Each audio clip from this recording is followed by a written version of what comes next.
if you interpret it and get a little bit creative, you could have totally read gay rights into the Equal Rights Amendment. So again, it was based on economics, but there were some other purposes, but Jack's original point never made it in. Never made it in. What else you got? Go ahead. Stare decisis. What was stare decisis? Go ahead. Let the decision stand. Let the decision stand. And what does that mean, basically, to let the decision stand? Go ahead, Josh. It means a lower court cannot invalidate a ruling from a higher court. Yeah, if you're going to have a Supreme Court decision in reference to stare decisis, basically what you're looking at is the Supreme Court issues a ruling, and then under stare decisis, let the decision stand. Lower courts are supposed to use that ruling to make the decisions. If lower courts could just do whatever they wanted all the time, then people wouldn't know what the law was. And that's the purpose behind stare decisis. Let the higher court decision stand. Now, I gave you 2 examples of stare decisis. Do you remember them? Go ahead. The Jehovah's Witness and I'm sorry, the what? the Mormons. The Jehovah's Witness and the Mormons. Yeah. Okay, go ahead. This thing where a man marries 2 wives is called Polygamy. Yes. Yes. No, that was Isn't the that original original intent. Yeah. Okay, that's original intent. We'll come back to polygamy. Go ahead. Yeah, you confused me. Jehovah's Witness and the school kids who What did they do? who refused to stand the where pledge. they saying that The Jehovah's Witness faith, if you remember, was based on the idea that they are not supposed to acknowledge worldly beings or pledge allegiance, for example, to worldly beings. And in small town West Virginia, there were some Jehovah's Witnesses kids that were required to pledge allegiance to the flag of the United States of America at the beginning of every school day. What did these kids do, the Jehovah's Witness kids? they refused to stand and they were beaten up. Okay, they refused to stand. Were they beaten up or did something else happen first? They got suspended by the schools. So when the schools suspended them, they sued, and this particular case went to court. What did the schools say, basically, their reason was for making kids say the pledge every day? It's not religious. What was it? It was nationalistic.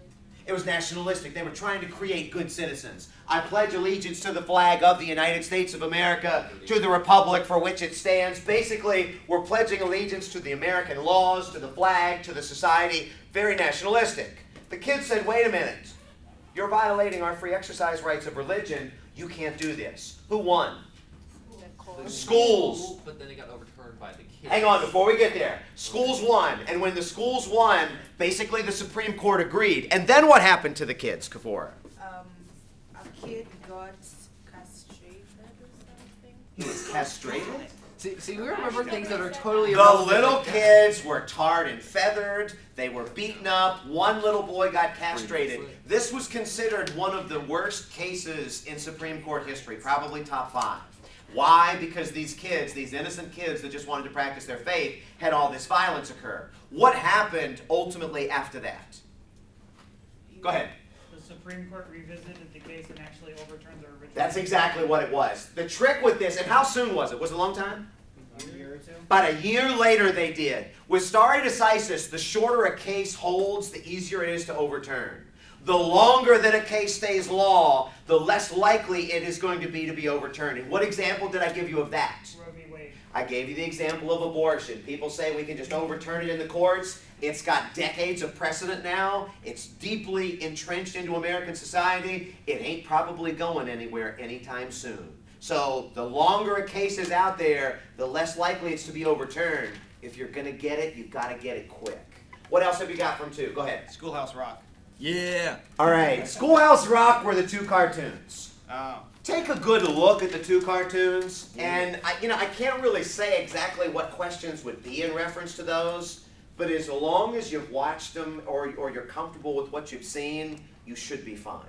You should be fine. Yes. I just wanted to mention that there was like very slight hints that like women were property, or that when the girl couldn't vote, and then the mom could vote, but then took the little girl away again. Yeah.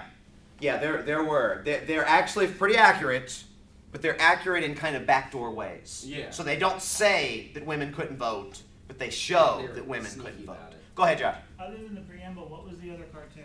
The other one, okay, the preamble was the first one. The other one was the Declaration. The other was the Declaration. Anything else from 2? Go ahead, Matt. Divided government. Divided government. Scratch that one off. Sounds good. Scratch off divided government. I can't remember if we talked about it or no, and I'm not going to give it to you now. So scratch divided government off. Go ahead. Don't tell me, Angel. Yeah, amendment fraction. Okay. We have talked about fractions in probably 5 or 6 examples.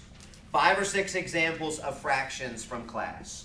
Can you give me some of the examples of the fractions that we talked about? We talked about 3/5 already. What are some of the other ones? Go ahead, man. Isn't it like you need 2/3 of a vote from Congress to propose an amendment? Yeah, you do. You need 2/3 of a vote of Congress in order to be able to propose a constitutional amendment. Go ahead.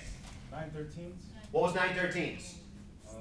About ratifying the Constitution. You required 9 of the original 13 states, or 9 of the original 13 colonies, in order to ratify the Constitution, and they picked 9 because they knew they had 9, and they weren't sure that they were going to be able to get 13, even though that's kind of what the articles called for. Give me another fraction. Go ahead.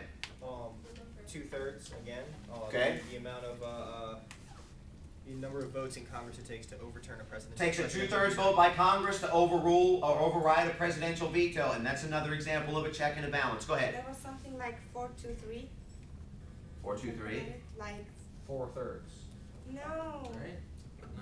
no, like 4 conservatives and 3. Don't worry about that. Supreme Court. Oh, okay. Yeah, don't worry about that.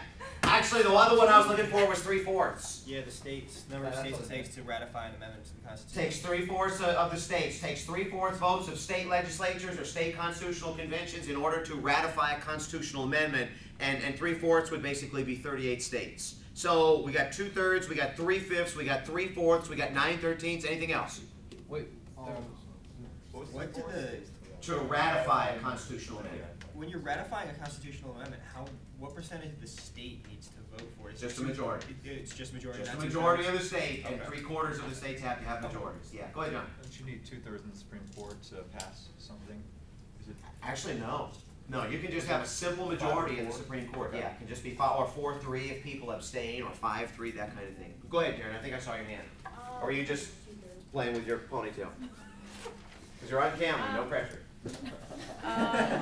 Actually, full faith and credit clause. Okay, before we get down to that one, because that one comes down here a little bit, I think. Or is it up? Yeah, it is up here. Okay, what was full faith and credit? Gave you a number of examples of this. Go ahead.